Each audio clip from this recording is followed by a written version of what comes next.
Hey, Bob, welcome to the show. Hey, Shannon, thanks for having me. Thanks for coming on. I'm really excited for this conversation. You guys, I've already nerded out plenty before we hit record on stand-up comedy and all the things because we have the CFO of the Comedy Store, Bob Wheeler, here. Bob, welcome. Would you mind just introducing yourself real quick, letting people know who you are? Yeah, absolutely. Bob Wheeler. I'm a CPA. I'm CFO, COO of the world famous Comedy Store. I'm a comic, and I have a background in somatic therapy. So I lead workshops around money and emotions. So you said you're And I have a CPA and podcast. all these things. You're, yeah, and a podcaster. Um, so for basically you're a unicorn like me. It's like a CPA who does very non-CPA-y things. Exactly. There's a few of us. There's a couple There of is a us. few of us. I gotta ask because that's the question that's gonna be burning in my mind and listeners' minds. Like, how? Just how all of these different things. How did you become interested in accounting? How did you become interested in comedy? Like, where do all these worlds converge? I just got to know the story. Absolutely. So comedy was always my thing. I was a small guy, so if I could make people laugh and then run, didn't get beat up too much, and so I was always joking around. I was actually going to be a lawyer. I was Hmm. on track to be a lawyer since like seventh grade, and I got to college and I was taking accounting just to help my grade point average because a friend of mine had said, "I think you'd do good at this," and I did really well at it. And I thought, I don't really like lawyers that much. So I have a couple friends, but so I went into accounting because at that point I thought I didn't really want to have to talk to people, and accounting just let me go in and work with numbers, which I was real comfortable with. And then I was doing comedy on the side, just classes and workshops, and a friend of mine was like, "When are you going to actually do something and stop just workshopping everything?" And so I started doing comedy. I was doing shows at the Comedy Store. The Comedy Store got in trouble. They had about $120,000 worth of back payroll taxes. They were about to close their doors. IRS was not happy. Mitzi called me up and said, "Hey, Bob, you got to help us out." And I was like, "No, thank you. I'm just going to be a comic." She's like, "No." I came and helped out. Been there almost 30 years and still do my comedy. I was up last night at the store, but my friends are comics. I work in the entertainment industry. All my CPA clients, most of my CPA clients are in the entertainment world. And so it just made sense, like this wonderful, amazing place called the Comedy Store. I had to do what I could to help preserve Mitzi's legacy. And so I've stayed through thick and thin. I love that. I love to because kind of similar, and I didn't tell you this before we hit record. I'm a massive fan of stand-up comedy, especially my college years. I listened to comedy more than music. My husband still criticizes me for not knowing major bands and music and concerts that I haven't been to. I'm like, no, I just went to comedy shows when I was younger. I really didn't go to any concerts. And what's funny too is my passion, my thing on the side that got me through accounting. I feel like every accountant needs like an outlet of another thing that they're going to Yeah. pursue as well, or they'll go crazy. And for me, it Yeah. was Zumba. I actually Yeah. loved fitness. And I actually Okay. became a Zumba instructor part time, started my business to serve other fitness professionals because I realized as I was immersed in that kind of subculture, how badly they needed my help. And I knew that I could actually bring my skill set into the world that I really enjoyed being in and can kind of merge the two. Yeah. It sounds like that's kind of similar to what you did and said, I could use this skill set and enjoy what I do with comedy. And I don't have to have either or. Why not have both? Yeah, absolutely. And the side benefit was I knew the Comedy Store didn't have money to pay me in the first several years. They just didn't have money. Hmm.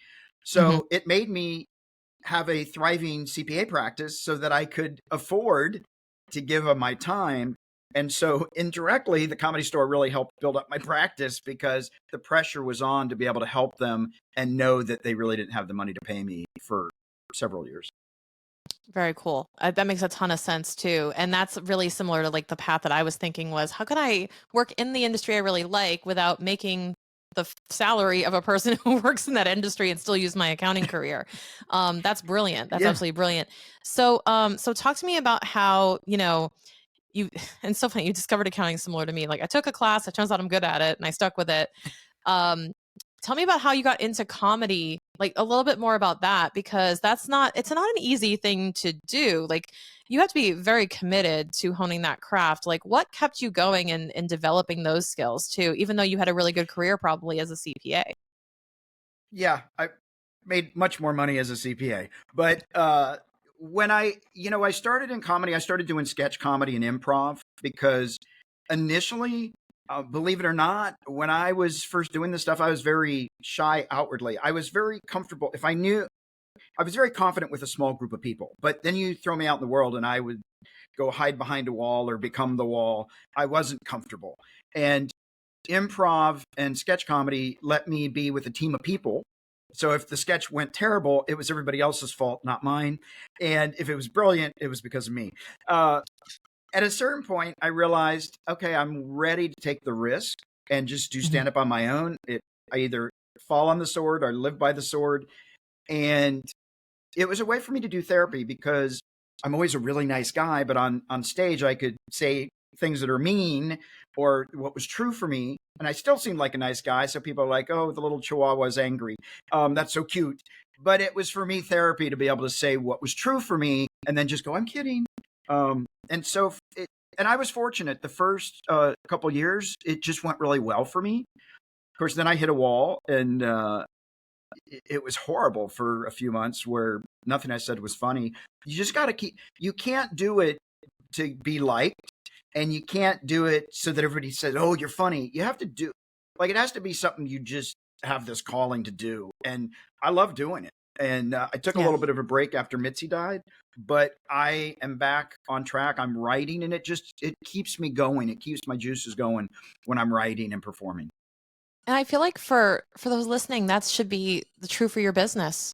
It's like Yeah. I'm doing it because I do it. Like not Right. because it makes me money, not because and I think for a lot of folks they get into business. Now, I believe owning a business, yes, you should make money, but at the same time, the way you choose to spend your time or what you choose to go all in on, like there has to be some element of I just do this. Like I can't explain why I do it.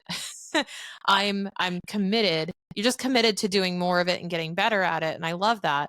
For those who maybe run their own business, how could they I was thinking about this as you were talking, like how can you maybe infuse a bit of that spirit, that humor? Because I think we take ourselves way too seriously. We take things way Yeah. further to heart. And a lot of people are really conscious of the things that they say, right, out in the public, especially as Yeah. business owners, because I think there's a heightened level of expectation of business owners, especially. And since they're listening, like, what is some of your advice on infusing a bit of heart and comedy into what could be a more boring topic or something that's a little bit more laced up and higher expectations? Yeah, well, I think two questions that I would ask myself if I'm going into business: what's my mission? What do I Hmm. want to accomplish? How do I want to serve people? And the second question is, am I having fun? Like, why Hmm. am I doing this? Because for me, a measure of my day is, am I having a good time? Maybe not 24/7, but if I'm not laughing and having a good time, I need to pivot. I don't want my life to be drudgery and pain if it doesn't have to be. And so for me, when I'm in business, like I'm in relationships, each of my clients, it's a relationship. I'm not like, oh, that's $100 there, that's 5,000 there. I'm about the interaction, and so I nurture the relationships, and I have fun with my clients. I have a great client base, and I get a lot of referrals, and I think partly because I'm having fun. I'm not trying to shame them in their choices that they've maybe made a couple of mistakes. We just figure out how to solve it and move forward. And so I try to create a space and really just everything is welcome. Let's figure it out together. Absolutely love that. And, as people like as we get into business, we start to take ourselves a little bit too seriously or we start to take things a Yeah. lot more personally as well. And I think that's a big part of it is you also have to kind of have like like you said, it's hard to get or to be able to go up and make fun of people or even take it back, right? Take the heckling and take the Yeah. responses. And I think that's a good metaphor for how it is to be a business owner too. You have a spotlight on you and they expect you to say and do certain things, and they have expectations as customers that you have to meet. And that can be tough to juggle. Has being a comic helped you in that regard as well? For sure. I use comedy a lot to illustrate or make examples, and I'll tell a funny story and then the client will say, "Oh, that's me, isn't it?" Right? Oh, I didn't even realize. I didn't even see the connect. Yeah, oh, okay. Right? So I use it to be disarming. And I think, as you get into business, besides like being vulnerable, in a positive way, right? Like, but to actually be able to self-reflect, be able to take feedback. I just interviewed a whole bunch of entrepreneurs a few weeks ago at this startup day down in Orange County. And one of the things that some of the more successful folks were saying was being able to take information and pivot, or take that information and realize, oh, it's not translating the way I thought it was. How can I message differently? And I think we have to be willing to, oh, I actually need to pivot. Or, oh, this was my favorite thing because my grandfather loved it. Oh, I have to let that go because it's actually not helping the business. And that's Yeah. hard because we have this bias, this sunk cost bias, where like, no, I've already put in the time and energy. I got to keep going down this path. No, sometimes you actually need to change direction, and getting comfortable with that. We don't talk about that enough, the sunk cost bias, which is one of my favorite like economic related mindset things that happens, which is basically when you go, well, I've spent so much time on it so far, to give up would feel fruitless. It was basically all the work and none of the what do you call it? None of the satisfaction of the work. Like, Right. I get nothing out of this. I just have to go eat what I've worked on and realize I'm not going to get the outcome I wanted. That is very hard to grapple with. To say, like, well, I've worked on so hard on this so far, I might as well see it to fruition. When you know that, like, it doesn't serve you to finish this book, you're not enjoying it. Yeah. You don't need to finish the book. Yeah. Yeah. We don't trust yourself. Sometimes I don't need to find out if that potential client is going to be a nightmare. I felt it. We're done. I'm not going to find out if I'm right. I used to go in and go, oh, I was right. This is horrible. Now I just trust myself. And I think with business, it's hard. And I've had people struggle with when somebody wants to come in and buy their company. They're like, but what about the 20 years I put in? Yeah, the investor doesn't care. Nope. Just you do. So come to terms with that. Make peace with it. Actually figure out what you want so you can move forward.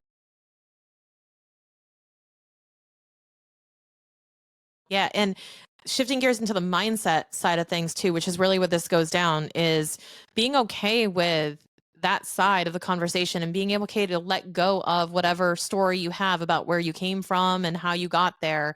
And using that as like the sunk cost bias is a key example of, well, but I worked so hard and this is how I got here and this is all of the roots underneath the tree. And it's like, nobody cares. Nobody cares. They just care about what's above the surface they can see. Um, and that's hard to grapple with. But it's a perfect lead in though into a lot of what you do. I don't want to dismiss the fact that in your introduction you said you work with somatic therapy, which is Mhm. another unexpected dimension of an accountant. Can you unpack that for us too? Like, where did that come from, and how did you discover that as a passion of yours? Yeah, so probably about 15 years ago, uh, on paper everything looked good for me, but internally, life wasn't great, and I really didn't know if I wanted to be around. Like, I just didn't feel like I was getting the traction and showing up in the way that I wanted to show up, and so I was really struggling mentally, and so I met this woman who said, "Hey, there's this amazing world out there for you. There's a community. You can like have support and a network." And I was like, "Yeah, that's BS." I jumped in, kicking and screaming, and really started to deal with a lot of my past traumas that I had really not acknowledged and recognized. And I started learning how to be able to stay stay grounded. And so it was really important for me because I could present really well, but internally I was a mess. And I wanted to find a way to actually integrate so that I could show up. Didn't mean everything was going to be perfect. Didn't mean I wouldn't have a shaking voice, but I was wanted to learn how to show up because otherwise I didn't want to be here. And so I just invested a lot of time in myself, getting a lot of feedback, working through a lot of stuff, and just letting go and really just learning to find gratitude and compassion for myself. And so for me, that's really part of the accounting piece, is because most of us didn't get the download on financial literacy. And so if I can create a safe place for my entertainment clients or any of my clients to come in and just be them, um, we're just going to go so much further, because I want to create this safety net, or this safe container where Everything's welcome. I'm not going to judge it. Let's figure this out instead of, oh, you're bad. How dare you? Because I was judging myself as well. And so that somatic therapy piece basically saved my life. And it's allowed me to show up in a way that I can tolerate what comes at me. You don't have to like me. You can like me. Like, I'm okay. I'm going to be good. And if I can be of service, how can I help? I love that. I wish more people would adopt that type of mindset too, especially when it comes to, like you said, the financial side of things. I think that a lot of people, and I'm also fresh off of a couple of phone calls today where I was coaching groups of early stage entrepreneurs, and there's just so much fear. There's so much of Yeah. this hesitation. It's almost like they come meet with an accountant, and the best analogy I have for that is like a rescue dog that's been, hit too many times with a newspaper, and now they're scared to look at the newspaper, and like they just Right. will not go near the subject of money because they've either been reprimanded for it, something bad has happened in the past. There's just all this emotional baggage that comes with finances. And no matter sometimes how much we try to educate empathetically and we try to meet them where they're at, sometimes it's just really freaking hard just to even bring up the topic around people. How has, now I'm not familiar with somatic therapy, but maybe you can tell Mhm. me about how you've leveraged what you've learned through that practice through and reaching your clients and helping meet them where they're at. Yeah, so somatic therapy is really body based. So Mhm. it's sort of when you see animals in the wild and they shake off their trauma, they're shaking it off. So physically, we hold on to all those money stories as kids. You're terrible with money. You're not smart enough. You need to be the smartest kid. That was stupid. You're Mhm. greedy. You're self, like all those stories we carried on. I lost the milk money. Somebody stole money from. We carry all that and we've just been holding on to it. Right. And so what I believe is we're all carrying around a money story. We all have a narrative in our head. I don't deserve that. I deserve all of it. They're greedy. They're not greedy. And we're making all these judgments, but we're unaware of it. And so if we don't start to get conscious about our own money story and what it's costing us, we can't change that narrative. And so even if you look at it as a cost benefit, what's it costing me to not move forward with this?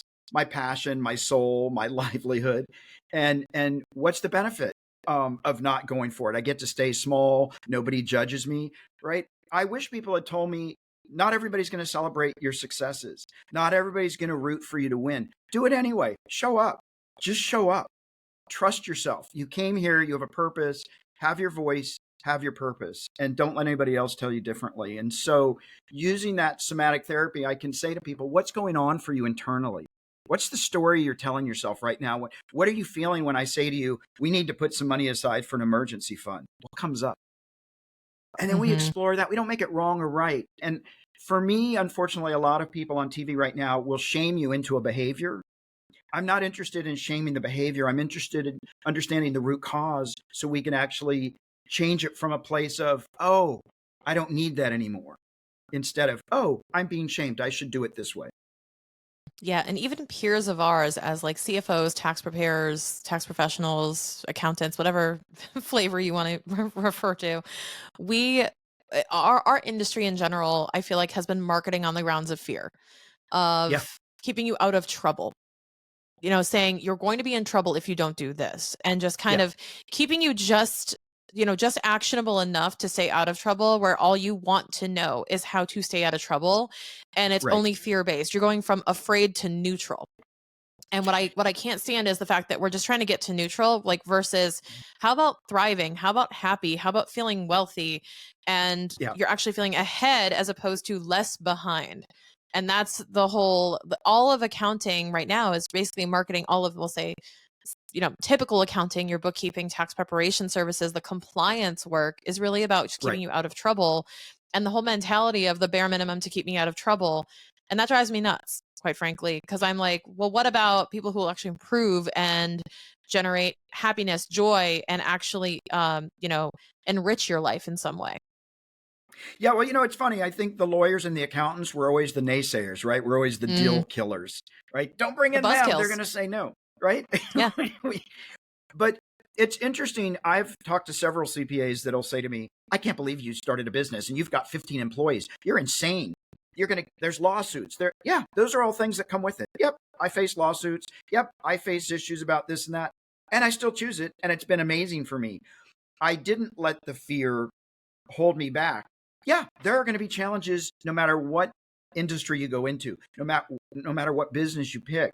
Um, go in fearless, be prepared, have your tools, have your insurance, and do it. Don't Hmm. don't let that stuff hold you back, because I know so many people, and myself included, that stayed in fear for so many years. Life is short, people. Enjoy it, have fun, find your purpose, find your passion, and go for it. Get feedback, look for support.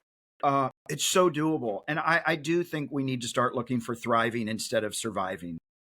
Absolutely. And what you're saying is bringing up this like image in my head of, you don't get to become a better driver by going to more driver's ed. Right.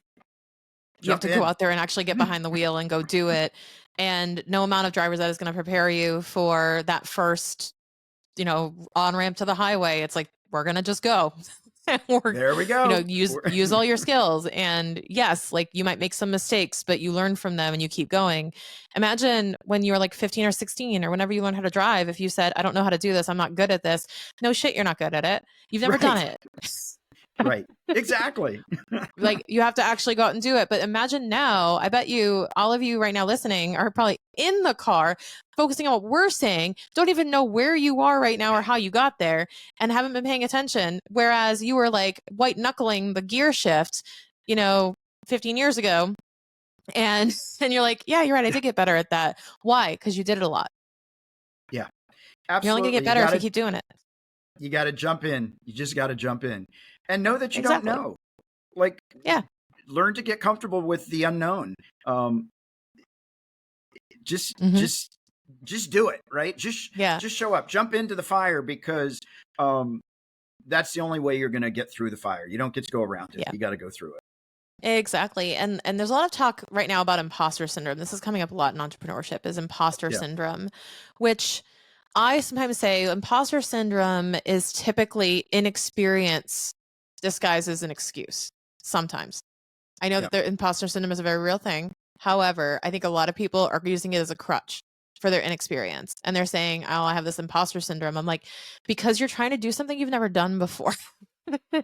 That's just Yeah. being new to something sometimes. And I think that's a big part of it, is just being able to say, I'm okay being a beginner. It's okay. Yeah, to me, with imposter syndrome or any of it, is being able to, again, self-reflect and see what's true about this story. Right? Yeah. Here's my assumption. I'm an What is imposter. fact? Here's the fact. I have a college degree. I have 15 years in the industry. My family grew up, like, whatever those pieces are, and then start to look at that and say, oh, wow, I was really attached to this story piece. It's not really true. Exactly. Not really true. Yeah. And it's We so try then to it's, make the why is fiction this true. exactly? And why is this feeling coming up for me then? Like all the facts are pointing at there's no reason I should be fearful, but I am. So why am I? Because it's not logical anymore. Yeah, and I mean, look, the first 5 or 6 years that I had my practice, I expected everybody to leave after the first year, right? And then the next year, I'm like, oh my God, I hope I get. Oh, they all came back plus some more. Oh, well, they're going to all leave this year. Oh, wait, they all came back and then some more, and then they referred more people. Oh, all right, well, that's not going to go well next year. It took me about 5 or 6 years to finally go, yeah, I think they're staying. I think I have something here, right? And Yeah, and I think so I think they're gonna I stick I, around. It's like the person that you're afraid you're gonna get broken I up with every anniversary. yeah. Yeah, exactly. I'm like, oh, here it comes again.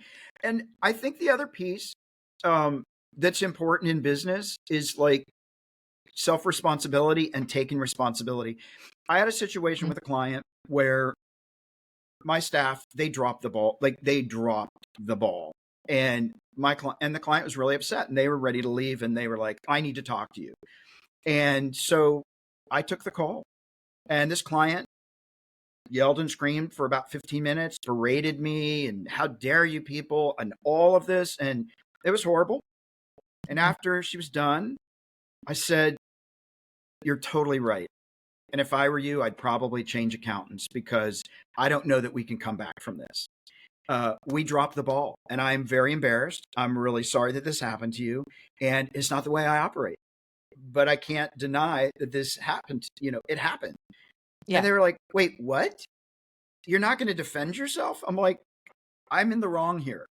And she stayed on as a client because she was so blown away that I was actually willing to say, I wouldn't utilize my services based on your experience.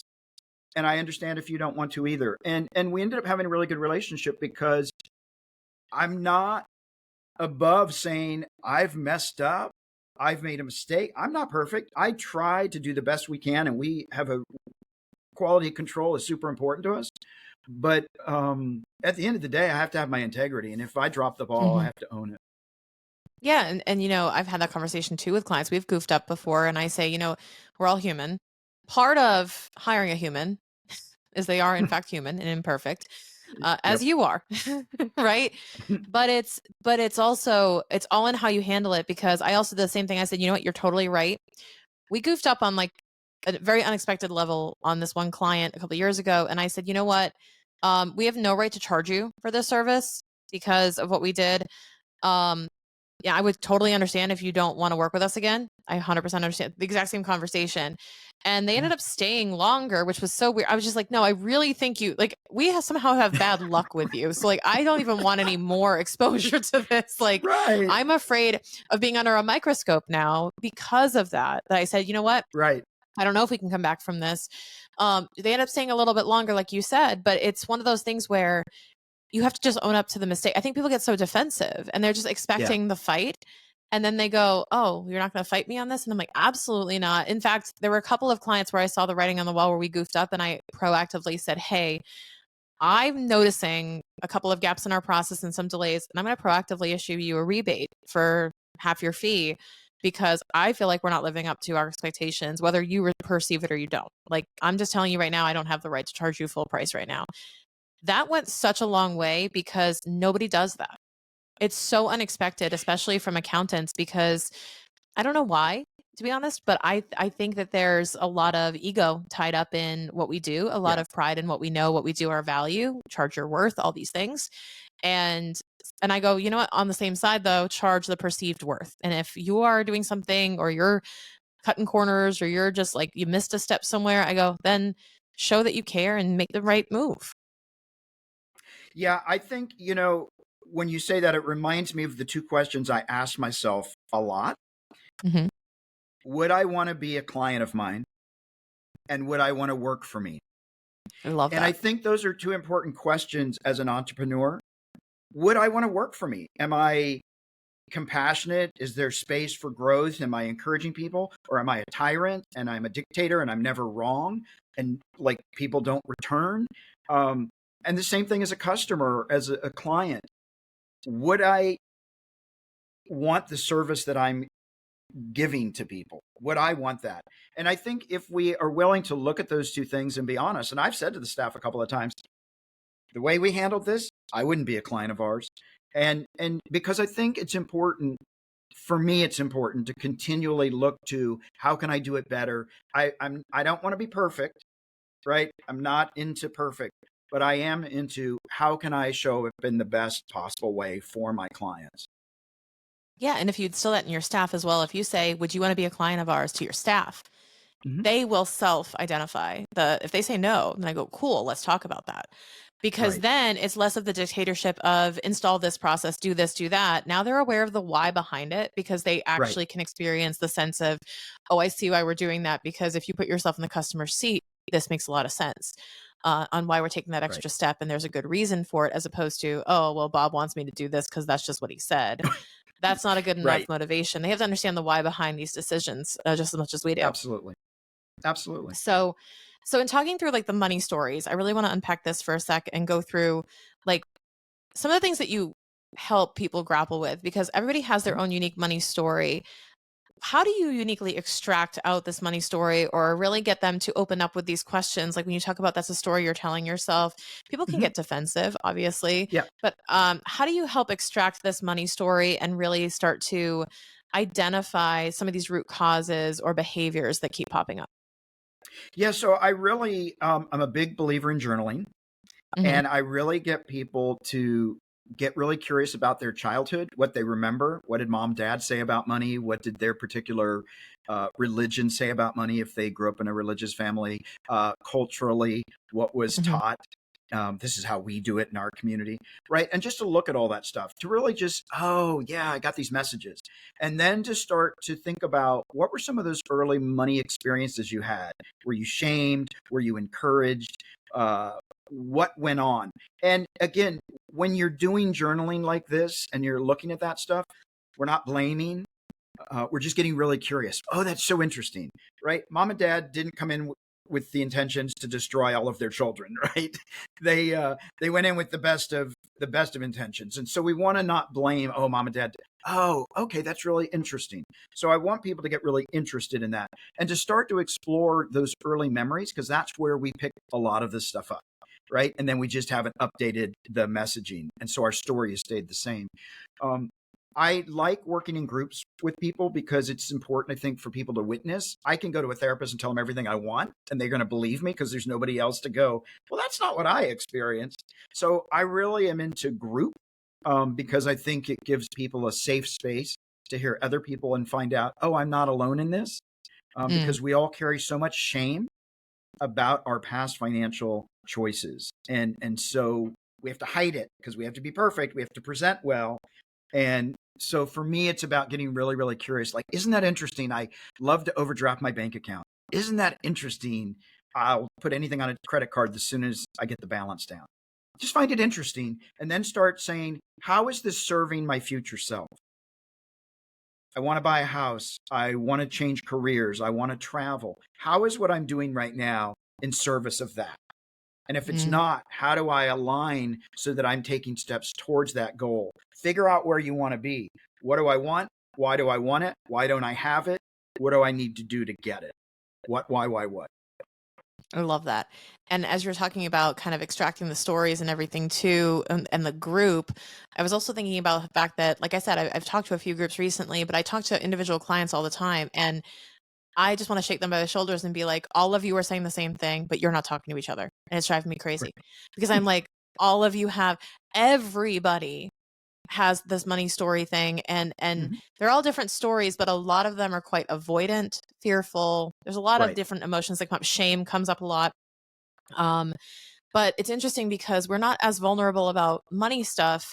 It's kind of this like it's gonna sound kind of funny, but I almost compare it to like half of our population experiences something every single month that we're not allowed to talk about. Like Right. we're just not allowed to talk about it. And I'm like, but half the world goes through it every single month. And I'm going, okay, it's kind of like that, where I'm like, don't talk about it. Don't Yep. say, don't say tampon out loud, God forbid. Right. But like, Oh, don't talk about this. But it's such a common shared thing. And money stories are the same way for me, where I go like half the world probably has the same type of attitude you do about about money, but right. we're not talking about it. And therefore everybody feels like they're alone in this, or they're unique, or that they're like, you know, at a disadvantage, saying, "Oh, I'm not good at numbers." I go, "I don't think I know. I think I know a very, very, very small group of people who outwardly say, I'm good with numbers."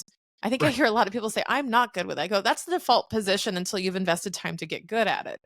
But, it's so important that you not assign an identity. Do you see that a lot? Like assigning identities to being good at or not good at these things, and then just kind of embracing that identity and making it more permanent? Yeah, well, it's easier, right? It's easier to Yeah. just go, I'm not good at that, so I don't have to take Yeah. any responsibility. Right. Unfortunately, if we want to be the best version of ourselves, we're going to have to take some responsibility. We're going to have to take some action. We're going to have to do some self reflection. And we might actually have to make some changes. And it's much more fun to sit in the corner and go, look what everybody did to me. Um, it's do I want to be in charge of my ship or am I waiting for my ship to come in? And so I want people to take actionable steps to saying, I'm in charge. And yeah, that was my story. Here's how I'm going to show up going forward. Because it's so easy to get caught up in that mindset of, yeah, I'm not good with this. Everybody else, they deserve it better.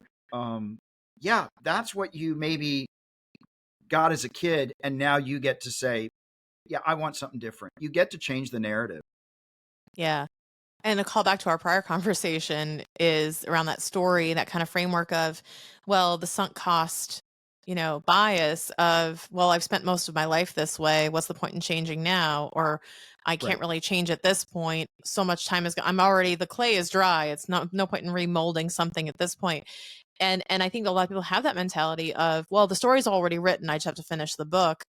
And Yeah. you can change the ending. I don't think people realize that the ink's still wet. You can change the ending.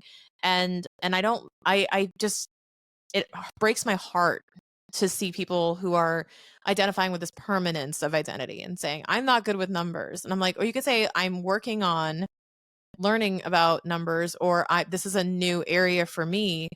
I love language like that helps you say, this is something new for me, or I'm a beginner at this. It's so hard to say. It's so hard to say, even in the English language. It's just like, I am new to this. I would like to learn more about it. Um, I think it's so simple, and yet there's so much fear.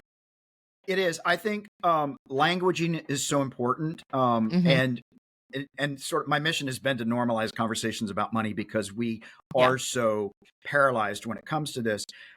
A lot of people, I'm a big I very much dislike the word but, right? I'm I want to be rich, but I don't have the experience, and so I'm never going to get there.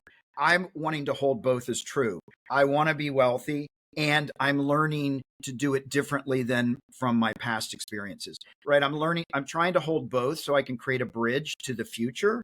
And for me, the but negates everything, and so I'm really careful. Um, and you know, the other word that I'm that can be good or bad. Shortest word, no, right? Am I learning to say no for a healthy boundary, or am I saying no because it's out of fear? And so looking at our narrative and looking at the language we use, I'm always broke. I'm always broke. No, I'm not cash positive right now because I'm choosing to put it into other things other than my savings. And so getting to the truth of it, having that kernel of truth and owning the place where I might be sabotaging a little bit. I want to be wealthy and I really love to charge on my credit card and on impulse spending. Okay. Yeah. All right. Now But I there's think some stating them as acknowledgement. Now I can fact, change it. right? Stating them as Right. fact Right. is productive, because it's just saying what's happening, and like, Yeah. and comma, and that's okay. And that's So like, okay. I Right. am We all got of to these acknowledge it. things, Yeah. and that's okay. Yeah. Yeah. And here I am. And I'm learning to do better every day. Yeah, but Right. also like, Whatever it and might and be. and that's okay. I think there's a part of it that's, I think when people adopt certain financial habits, like certain things, we'll say that are not like significantly damaging financial habits, but if they are just like little Right. financial quirks, if you will, saying, hey, I do love the occasional retail therapy. I'm like, great, good for you. Right. Awesome. Just don't send yourself into massive amounts of credit card debt, and do it in a healthy way. It's almost like indulging in sweets or something like that. I go, cool, once in a while, Right.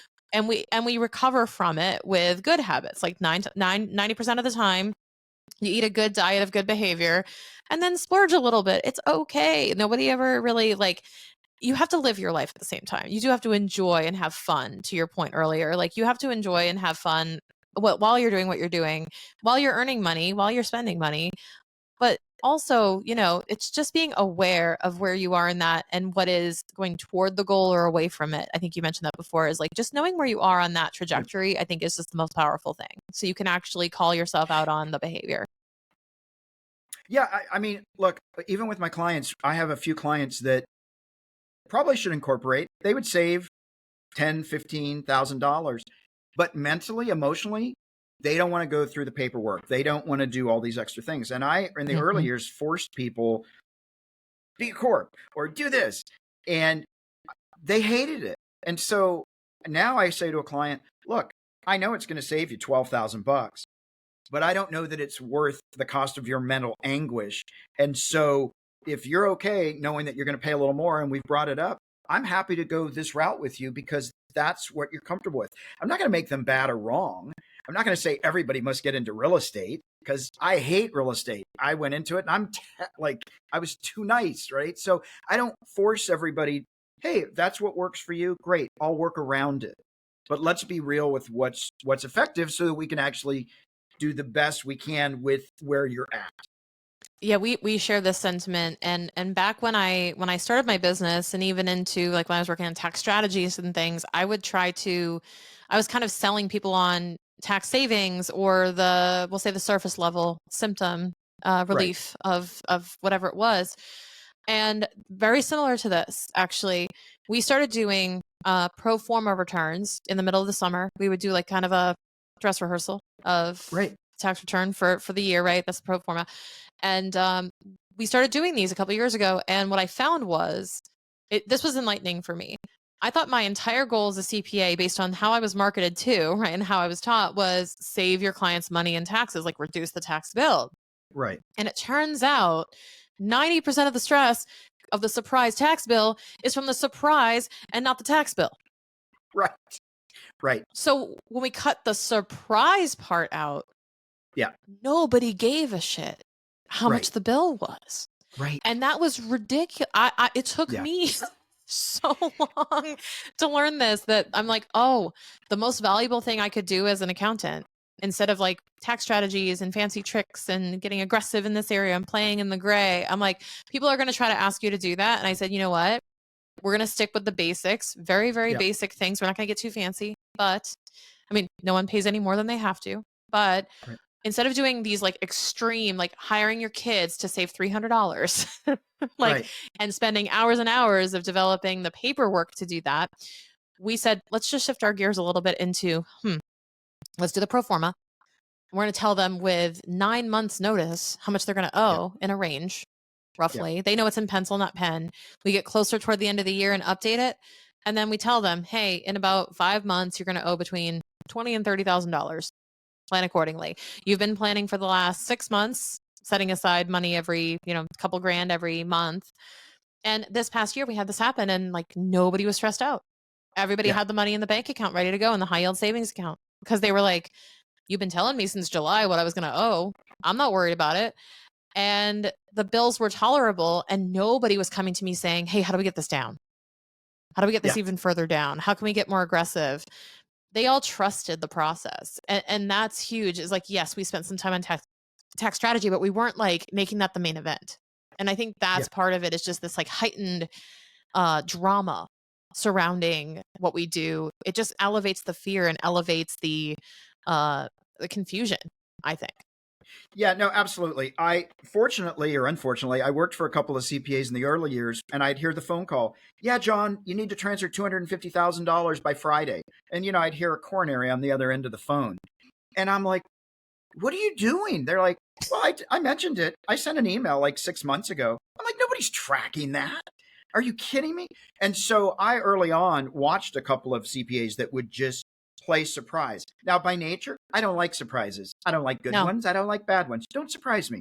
And so our biggest part of the year, our second busiest part of the year, is November and December. We do all our tax strategies. All our clients know. We do a summer touch-based summer. Yep. But in November, are we converting IRAs to Roths if there's low income or older clients? We're going through we're running through everything. And so when we get to the tax deadline, oh, we're off $50. We're off $100. Same as what you're saying. When we don't have the element of surprise, when we've actually already calmed the nervous system as to what to expect, and everything just unfolds as we said, much easier time. And Yeah. I just personally don't like surprises, so I try not to surprise my clients. But that also enhances trust, I Yeah. think. And for those listening, think about this from the relationship of your CPA. Like, if you're kind of fearing that phone call, like, the audition's coming in, we're going to find out if we made it or we didn't, like the high stakes, high drama of that. Like, it doesn't have to be that way. It really doesn't have to. And I think that's a choice made by the professional and how they deal with that. And I've never been a fan of it. I used to work for those firms too. And I'm just like, why are we doing this? Like, we knew they were on track for this back in like October, November. Like, why are we holding out the secret? Say something. Why aren't we giving them a heads up? And who's in service of that? I think if we shift our focus away from some of that stuff, and we just say like, our job is peace of mind, like, what would that entail? If we were selling peace of mind, what would we be what should we be doing right now? If that were the thing we were actually selling, as opposed to a tax return. And that's really what we're selling. Exactly. That's what it That's really should what we're be. selling. That should be. That Yeah. really, we should be peace of mind dealers. Yeah. No, absolutely. Absolutely. Um, and I always encourage my clients, we don't charge for people calling in, because Same. I don't want you to not, I don't want you to not ask the question. And so Yep. I will have clients call and I'm at the dealership and I can't remember. Great, you called, or this one's a non-issue. But at least I get in the habit of checking so they're not afraid to go, oh, I hope Bob's not going to be mad at me. No, just ask me. Let's talk about it ahead of time so you don't have to be anxious. And I know, oh, we've got an extra deduction, or nope, that's not going to be a deduction, right? And having those conversations and making it just okay to ask for support or ask for additional information. Yeah, and I think that what we have to do is acknowledge that there's a responsibility on the side of the professional. When we're talking about money story, we're talking about meeting people where they're at and empathetically educating and communicating with people. There is a responsibility on the professional to approach that situation. I really wish accountants had to learn communication and had to Yeah, learn empathy and had to learn these types of skills, because it's almost like a therapist. Like, when you're delivering this bad news, you got to be aware of how they're receiving that. Um, I've actually gone so far as to say, hey, we're going to go through your tax numbers. I just want to make sure you're in a good place to receive that information when we meet.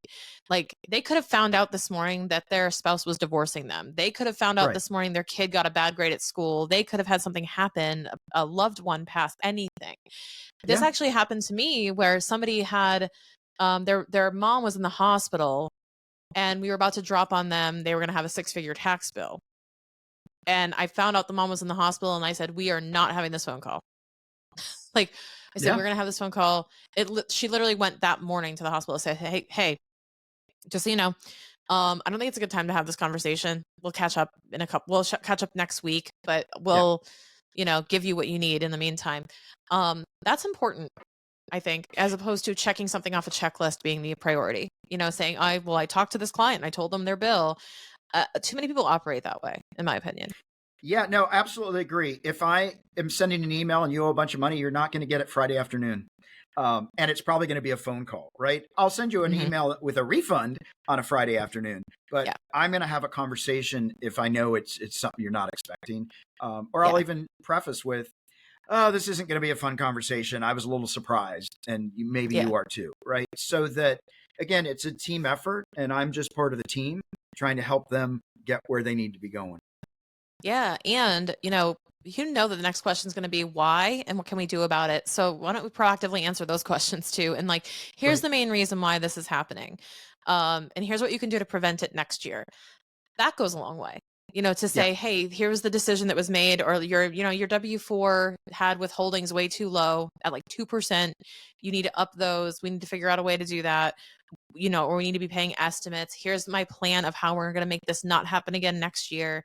um that's a really important thing that we don't do enough. And I just think that whole framework is really shifting for accountants. I think that we're going to have to be showing up that way as technology improves and the robots can do a lot of the return preparation at some point. We're going to have to be showing up as the communicators and the interpreters and the people who have that sort of sense of when is the right time to tell them, how is the right time to tell them, and how do we position it so that we're productively finding a solution, as opposed to just saying, hey, sucks for you, but you're going to Yeah. have to Oh, pay this wow. much money. Bummer. Yeah, Yeah. absolutely. And I think the other piece, not just for tax people, for any entrepreneur, Right. reacting versus responding. As Yes. accountants, we have to learn to not react when I get a tax bill and you messed up. Okay, wait, let's breathe. Let's read the tax notice. Oh, it's not even a tax notice, it's a piece of information, right? In other words, like, not to just jump on their bandwagon of panic, right? Let's just, Don't oh my absorb it. God. And so for me, in any industry, to be able to stop and not just get caught up in the story without finding out the facts, not getting the whole picture. People get annoyed with me sometimes because I don't immediately jump to this is, well, wait, if it's really bad, I'll join you in a minute, but let me get all the facts. And I think Yeah. that They goes a appreciate long that. way. Yeah. Yeah. They appreciate that though too, because I've gotten complimented on that before too. Like I used to absorb it a little bit and be like, oh my God, what did I do? Oh my God. Like when you don't have the confidence, I'm like, Right. oh my God, you're probably right. I probably suck. Let me figure out why. Yeah. And then I go, oh, it's an address change notice. Jesus. Okay. And then I go, okay, let Right. me explain this to you. And enough of those things happened where I let my heart rate go up and I said, you know what? Hold on. Wait a second. This is probably a false alarm. And Right. I just assume it's going to be a false alarm. And I go, hold on, just give me time, give me a second, let them cool off a little bit on whatever it is. Gusto says we're going to stop payroll because something was wrong. And I'm like, okay, hold on, we're going to figure this out. And 9 times out of 10, it's resolvable. But also, Right. I've gotten compliments on the calm of the peace of mind going, I know I can just, at this point, there's no panic. They just forward it and say, let me know if there's anything I need to do. Please help me with this. There isn't a sense of panic because they know that the resolution is on its way. Everything is Right. figure outable, as Marie Forleo says. Like everything is going to have a solution. Shannon's going to work on it. And that's the important thing is just knowing that they have that person they can hit forward and they can send it to Yeah. reliably without getting a huge bill for it. Yeah, absolutely. And again, we're selling peace of mind in our Exactly. business. Really, we are. Yeah, I agree. This is so important too. So if you're listening to this and you're like, I know I don't run an accounting practice, but what you're saying, like, I feel like I need to expect more out of my accountants. I'm like, probably.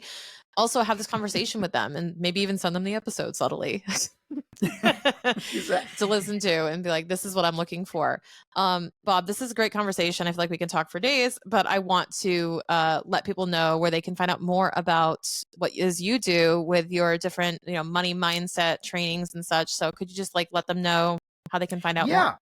So the best place to find me is themoneynerve.com. I'm a nerd, but it's nerve, themoneynerve.com.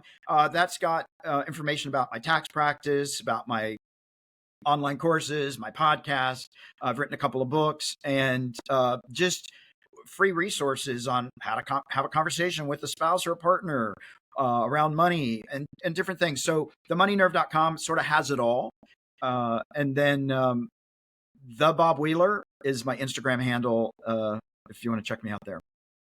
Amazing. And don't miss him at the Comedy Store. If you go there and you're in LA, why not? Go to the Comedy Store, go watch a show. Go say hi to Bob and let them know that you listen to Keep What You Earn. That'd be awesome. Sounds good. Exactly. Yeah. Bob, thank you for joining me today. Really, really appreciate it.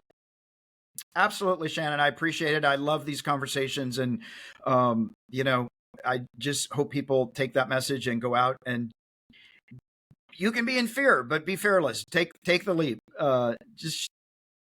It's worth it. I totally agree. Thank you so much. Thank you.